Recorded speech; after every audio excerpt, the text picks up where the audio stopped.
Bueno, pues ahora José Manuel Vidal, licenciado en Biología por la Universidad de Granada, máster en Conservación, Gestión y Restauración de la Biodiversidad, que está preparando su tesis en la Estación Biológica de Doñana con el título Efectos del fuego en hormigas y otros artrópodos, un estudio a diferentes escalas, os va a hablar de o vives para servir o sirves para vivir.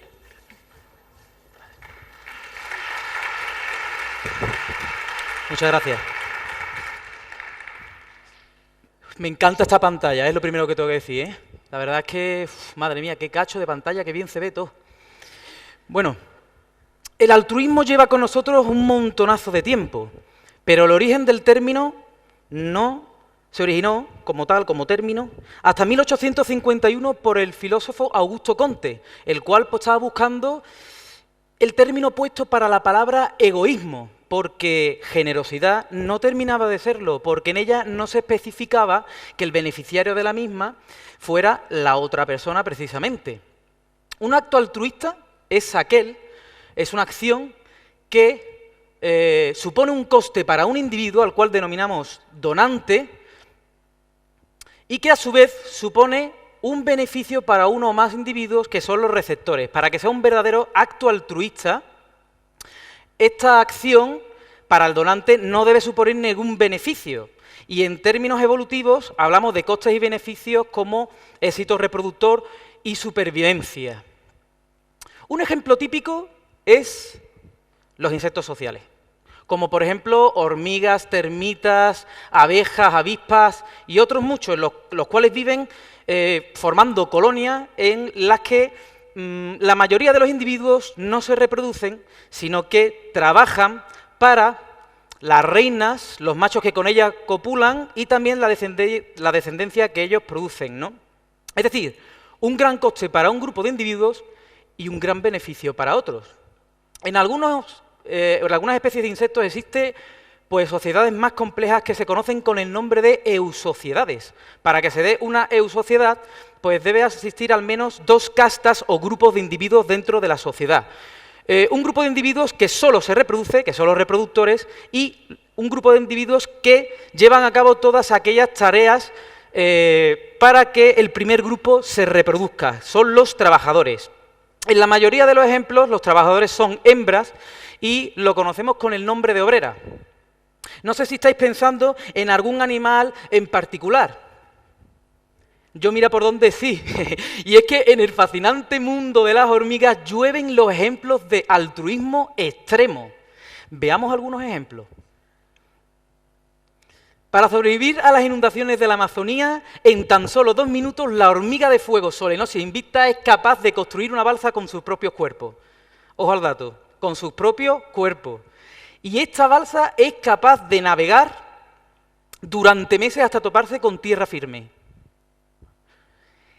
La estructura de esta balsa es el resultado de la unión de cada una de las obreras mediante las mandíbulas o mediante las uñas del tarso o de la misma repulsión de cada una de estas obreras al agua. El resultado, por tanto, es la formación de una capa de aire alrededor de sus cuerpos que le confiere una gran flotabilidad. Increíble, o no es increíble, me parece solamente a mí increíble esto. Pero si nos vamos ahora a las regiones secas y cálidas del planeta, donde los recursos frescos no siempre están disponibles, nos encontraremos con una especie de hormiga que presenta una casta, la cual se cuelga del techo del hormiguero, almacenando alimento como si odre o una despensa viviente fuera. Es el caso de Myrmecocystus mexicanus. Esta hormiga es capaz de rellenarse de sustancias nutritivas del exterior o incluso generadas por ella misma, por ejemplo, de origen vegetal o de sus mismas presas, y el grado de hipertrofia es tal que llegan a alcanzar el tamaño de una uva de pequeño porte. El grado de hipertrofia es tal que cuando intentan alcanzar el tamaño original, cuando se han agotado totalmente los recursos alimenticios de dentro, es incapaz de alcanzar ese tamaño original y terminan muriendo.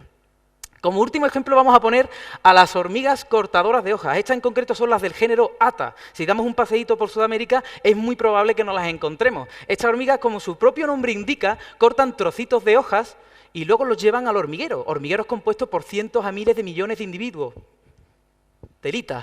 Y dentro de este hormiguero, estos trocitos de hoja lo parten en trocitos más pequeños y así sucesivamente, hasta formar una pasta que utilizan como abono para cultivar un hongo del cual se alimentan.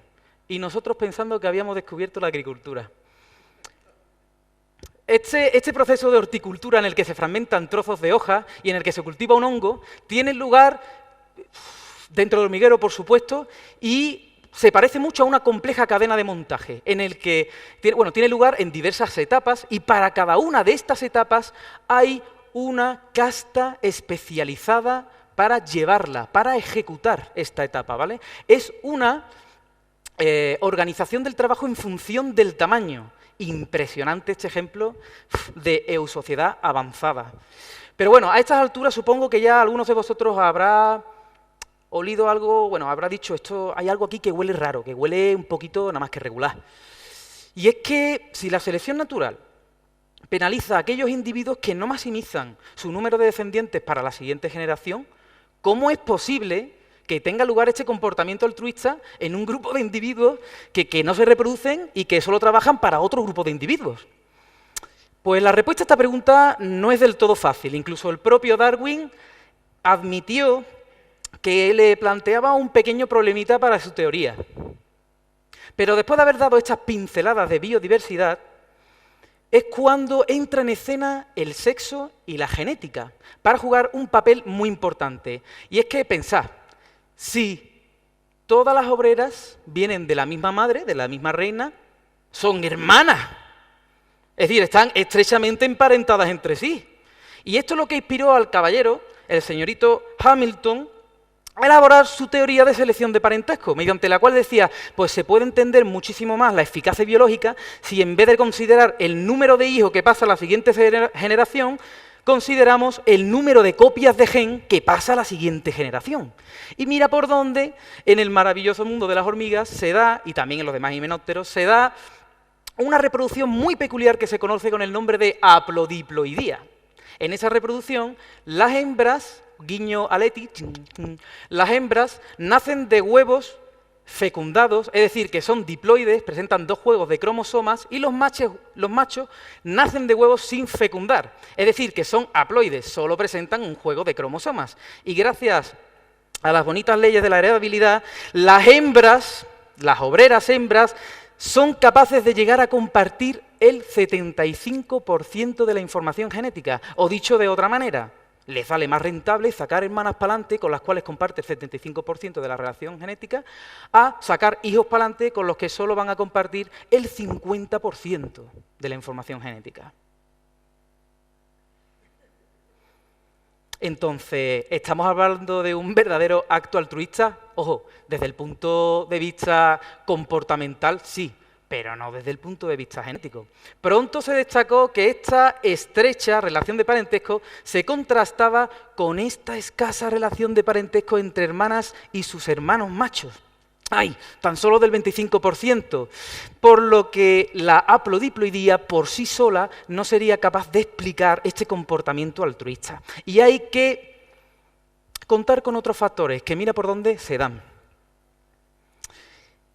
Un dilema moral con el que se encuentra una hormiga en un hormiguero es: ¿me quedo aquí y ayudo? ¿O cojo vuelo y me transformo yo en la propia reproductora y formo un hormiguero cuando a mí me da la gana? Pues parece ser que en esta toma de decisiones juega un papel muy importante factores ecológicos como, por ejemplo, la temperatura, la disponibilidad de alimento que hay en el medio, incluso la misma concentración de feromonas que la reina en ese momento tenga. Por si fuera poco, en el hormiguero también se dan fenómenos de coacción, mediante los cuales si una obrera es capaz de reproducirse por ella misma, colocar huevos, no lo haría por miedo a ser asesinada, junto con su prole, o bien por las compañeras de hormiguero o bien por la propia reina. O sea, que se encuentran limitadas mediante estos factores, fenómenos de coacción. Ahora sí podríamos entender en mejor medida el por qué se da este comportamiento altruista tan conocido en el mundo de las hormigas. Pero no quisiera despedirme sin antes recordaros, ojo, que el hecho de que los genes sean egoístas no implica que los individuos también tengan que serlo. Lo que tiene que quedar bastante claro es que la selección natural favorecerá que pase a las siguientes generaciones aquellos genes que promuevan las estrategias más eficaces para que los individuos que los portan dejen el mayor número de descendientes y de la mejor calidad. Muchas gracias.